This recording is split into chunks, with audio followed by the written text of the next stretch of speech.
You've been called a person that has a lot of hustle. You've been called somebody that has a natural business acumen and instinct. I think Richard Blaze had said that. What is your response to that, or what is kind of your advice to people that are seeking, kind of that hustle that you and that drive that you have?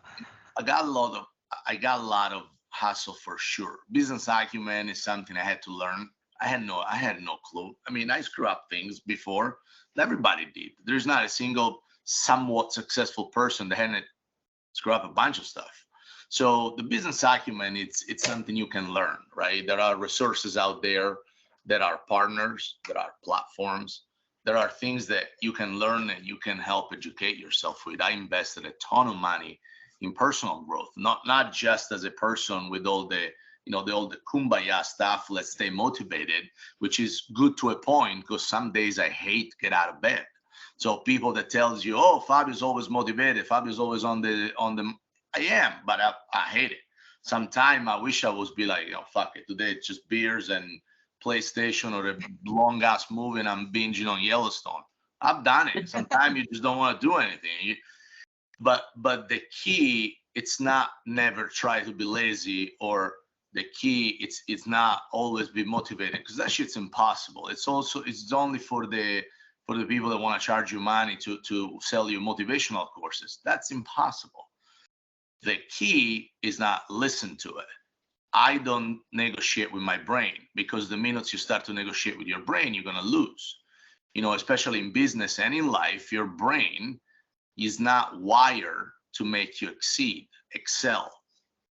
Your brain is wired to protect you and make you achieve the end of your day with the least amount of effort, right?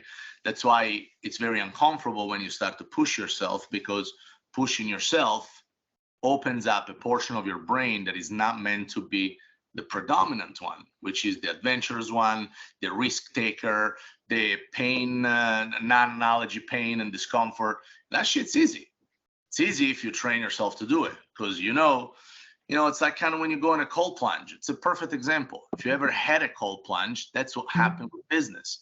You want to try a business, you just got out of a cozy steam sauna and you're like, fuck it, this is going to hurt.